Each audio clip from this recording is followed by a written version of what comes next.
All right, let's get into it. Today, we're tackling one of the absolute pillars of Chinese literature, a sprawling epic about rebellion, brotherhood, and, well, some truly shocking violence. We're talking about Water Margin.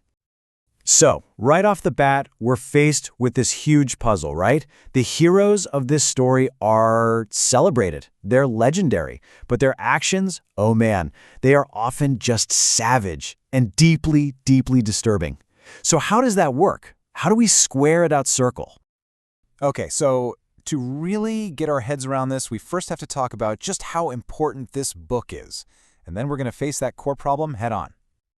Yeah, there is zero debate about how important this book is. I mean, Water Margin is part of the literary canon. It was written centuries ago, set way back in the Song Dynasty, and it tells this incredible story of 108 outlaw heroes. But here's what's really cool. It was a total trailblazer.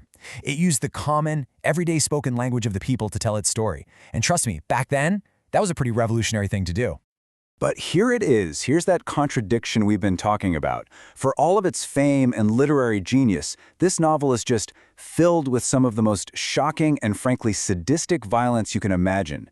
The heroes' appetites, their ideas of honor, everything is excessive. Everything is extreme. Their actions pretty much force you to rethink what a hero even is. So what is it that drives these characters to do these things?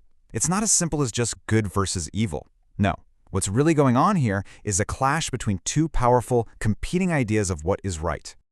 You see, all of these heroes are caught in this massive tug-of-war between two powerful ideals. On one side, you've got loyalty. That's the desire to be a good, faithful subject of the emperor and the state.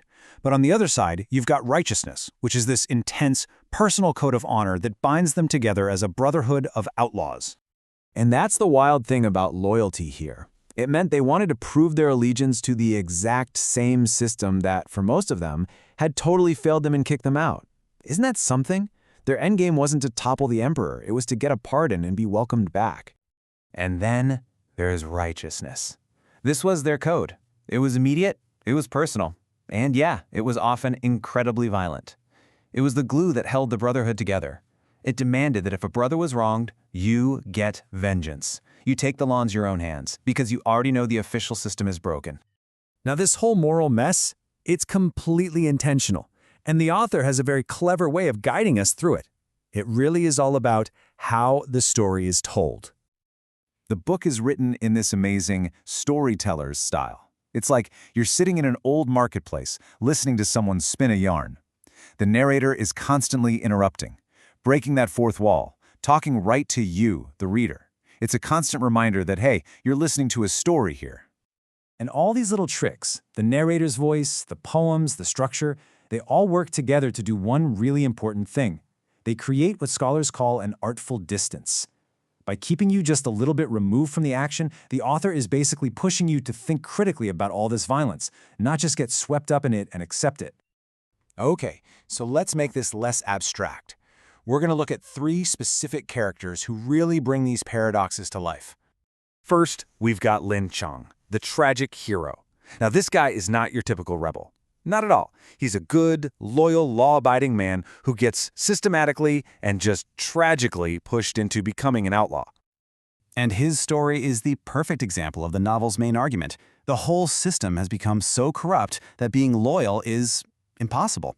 It takes good men, truly good men like Lin Cheng, and just grinds them down until they have no other choice but to break the law just to survive. All right, next up is Wu Song. He is probably the most famous hero from the entire book. We're talking about a guy with legendary strength. He's famous for killing a tiger with his bare hands. But he's also known for let's just say, an unquenchable thirst for revenge. Wu Song's story is where we really have to face that problematic excess we mentioned earlier.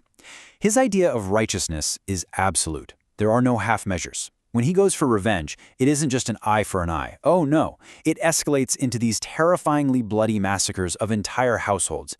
He basically is the novel's moral gray area, walking around in human form. And that brings us to the leader of the whole operation, Song Jiang. He's the one who has to juggle all of these insane contradictions. He has to balance loyalty and righteousness, all while trying to hold this band of 107 other outlaws together. See, Song Jiang's ultimate goal is always loyalty. He wants to get that official pardon from the emperor. But to protect that big picture goal and to uphold the immediate code of the Brotherhood, he does something unthinkable. He murders his concubine when she threatens to expose him. His story shows that in order to lead this group, that line between hero and villain just gets completely erased. Okay, get ready for this. Because the final, craziest twist in this whole story doesn't even come from the plot. It comes from the book's real-world publishing history. And believe me, it changes everything. So here's the thing. The water margin you might read today isn't the only version that's ever existed. For hundreds of years, the most popular, the most widely read version was actually a much shorter one, because a critic back in the 17th century took a big red pen to it. And what did he cut? Only the entire ending. In the original full story, the heroes actually succeed. They get their pardon, they achieve loyalty, but then they're sent to fight for that same emperor, and almost all of them are tragically killed. It's a downer ending. But the edited version? It just stops. It ends right at the peak of their power, when all 108 heroes are finally united. It completely transforms the book from a tragedy about failed loyalty into this pure, glorious celebration of rebellion. So think about what that means.